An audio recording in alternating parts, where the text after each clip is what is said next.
It's a totally different experience when like you're leading it. And actually, it's a question to you.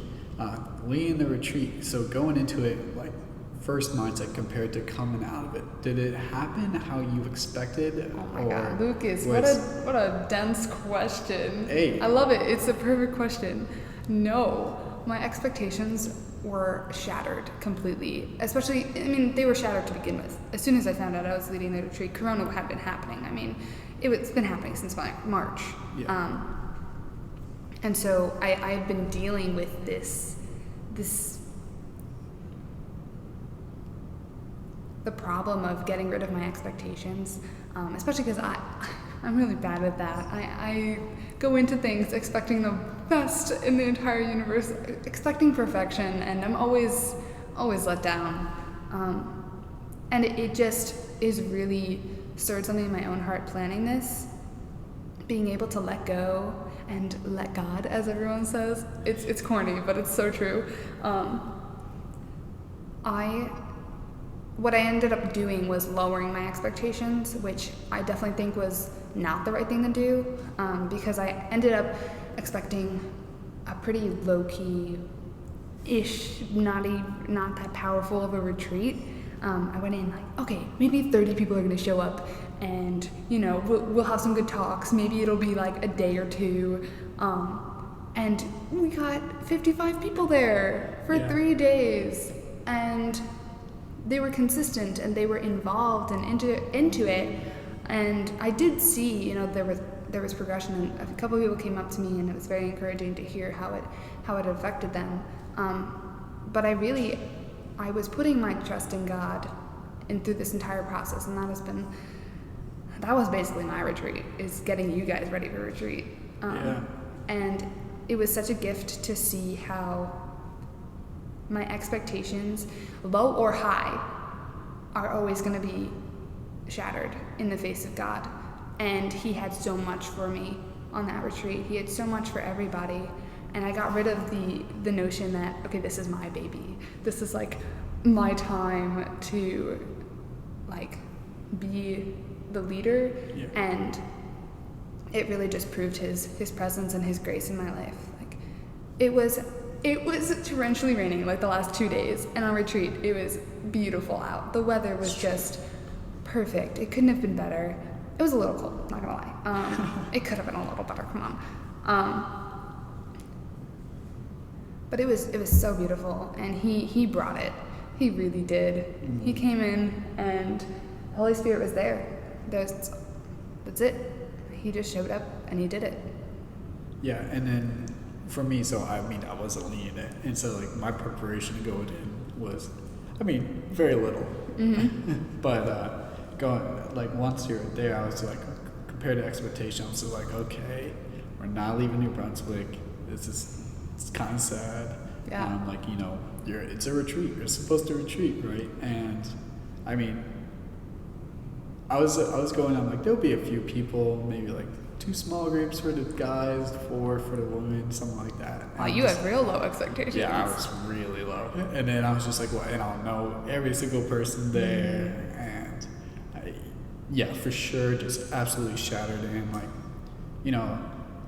granted, so we didn't leave New Brunswick, but the point of like the retreat is not like retreating from our physical spot, but retreating from like our like routine things that we do. I was supposed to work that day. I'm so glad you didn't. It would have been really bad if I did. But, I would be working on Saturday for 10 hours instead of going on retreat and spend time with the Lord for 12 hours, which you weigh it out. Totally different things. As much as I want to preach the gospel at work, it's not good. It's not practical.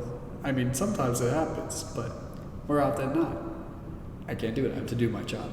And so the retreat itself was not about the location, but it's us pulling ourselves out of our everyday life just to spend time with God. Yeah. And that's what the true meaning of the retreat should be. Yeah. Especially this retreat. Yeah. Stop expecting perfection, and stop putting the worth of something in the physicalness in the material. We were here in dirty New Brunswick. Dirty Bruns. Dirty Bruns. And it was still awesome. And, you know, like you said, it was a change of your normal routine. And actually, I think it was great just being around people for that amount of time. Because with Corona, we haven't been around people for more than like 2 hours at a time, once a week. And it's even less for some people. Some people are really just home. Yeah. And someone was like, oh, I really hope it's not just going to feel like one long CC night. And I was like, oh, I'm really worried now. This was like, someone told me this the day before retreat. Oh, no. And I went in, I was like, please don't be boring. And the Lord heard it, and he was like, nope, it's not CC night. Being at the park definitely helped, though, for most of that. It was super helpful not being in the church the whole time, and getting into nature a little bit. But that doesn't mean CC night is bad. We're not hating on CC night. No, CC night's great. You all should come. It's good. It's just totally different to retreat. Like, there's no way in 2 hours we're just going to fully enter into something. Right. Especially, like, you know, Live is just, like, one specific thing, as a retreat encompasses everything. It's supposed to take all of your being, and I think that's the thing that they were commenting on was, oh, it'll just be, I'm just going to be here, and I'm going to see the people that I usually see, and I'm going to hear a good talk, and that's it. I'm not going to be, like, emotionally stirred, and my spirit isn't going to be rattled, which it ended up just not happening. Retreat was awesome. Yeah. At least that's what I heard. Well, we'll hear it tonight. No, tomorrow. Today is Tuesday. Yeah, that is but true. Tomorrow. Either way. Yeah. Well, that was any other comments about retreat? Any other thoughts, Lucas? I'll share something that came up in my prayers during adoration. So it was all about, and Sister Lorraine mentioned like scars and that kind of stuff, and it was just a sense that, you know, we live life, right? You're gonna get wounded. That's just like we were saying before. You suffer, you live. You're gonna get wounded. It happens. Like, that's life. But, you know, we went and we prayed for healing, right? And so these wounds are no longer wounds, because if we fully trust in it, and even if we don't fully trust in it, they're no longer wounds. You pray for it, they're no longer wounds. It's just you and your mind, like, telling you, hey, this still bothers me. But in that reality, depending on how large the wound, you know, like when something scars, right? Generally, it's something for like serious. Like, I have a surgery, I have a scar on my stomach, you know. I got a paper cut, I probably won't scar. So we can have a decent amount of paper cuts, you know, it can heal. But like when we're praying over each other, like that's a deep wound. That is something that, you know, when it heals, there's still gonna be a mark, and you can always turn to it and be like, yeah, that did happen. But it's you know, there's realizing that it has been healed, that it is a scar now, and so you don't give it its energy. Sure, it makes you, and like it's good that we have scars because that grants wisdom and knowledge, as we were talking about before, but it's not to focus on these scars. So that was like one of like my takeaways during adoration. Like, all right, Lord, this is what you're telling me. Yeah, that's such a beautiful image. I feel like you think in images a lot. You like the Lord speaks to you through that way, and that's really awesome. I am a big image guy. Yeah, it's great. It's just such a beautiful way of seeing the truth. Yeah, like you let go of something and it leaves a scar, and you can talk about it, and you should talk about it. Like, oh, what's that cool scar on your arm? You know, it's a great conversation topic, but it doesn't hurt anymore. Yeah. And I think that's the big part of letting go and trusting the Lord, is that He bears your hurt for you. He suffers with you, and He takes you out of it. He brings you home, and it's just so beautiful. Wow, what a thing to realize as people are praying over you. That's incredible. It was after an adoration. Okay. You know, like right after I'm just like, all right, lyrics, hit the slides. Yeah, you're oh my gosh, you were so helpful on retreat, Lucas. Were you, like, the last part, were you able to really focus, or were you just on the slides the whole time, on the music?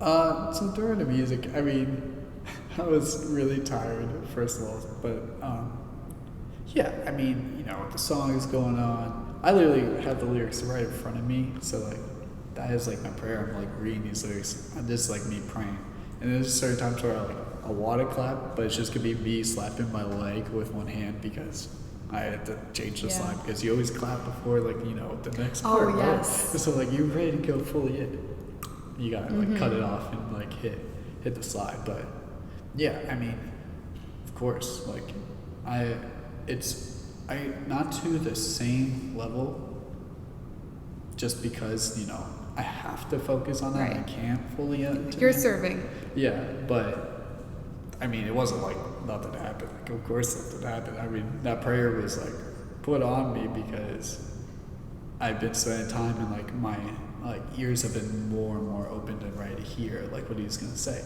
So, yeah. Well, good. I'm glad that even though we threw that on you and you were there all the time, just helping with tech. But you're so needed, because then how are other people supposed to know what to say or to sing if you don't show up? It's true. You make the experience, really. Well, now this has become too much of a love fest. I'm uncomfortable. Okay, fine. I'll never compliment you again. All right. I mean, you can you get like 3 compliments a day max. And then you just That was were, one. You were whipping them out. That was though. one. No, that was compliment within a compliment. That was one compliment. Girls compliment like that. You ever notice strength and support the girls take forever? It's because one compliment is actually 75. This is true. Mm-hmm. Well, which brings us to the end of our retreat, strength and support. That was great. I'm sure that was great for everybody. I haven't done that with my producers yet, but I can't wait to tell them how much I love them all. Oh yeah, we have the unspecific. I'm not invited to that, right? No, you're not. I didn't think so. That's okay. No. It's okay. I was trying to get you. I actually wanted you originally to be a small group leader, but then we needed you for music, and you said that you might be working Saturday.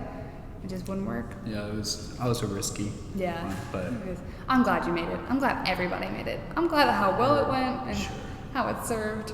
But yeah, so thanks for joining us today. This is great. Yeah, I mean, this is going to be something we're going to happen every other week is our goal, and you know, we'll name it, so like we'll put a title on it just so like you guys know what to expect. You know, certain things you're going to learn, certain experiences, and this is really a time just to really dive deeper, explain things further, and it should be really beautiful. I hope that you guys enjoyed this, and you know. We're gonna keep on putting them out. So even if you don't, we're having fun doing. Yeah, we're having fun. So. This is for us too. Yeah, for sure.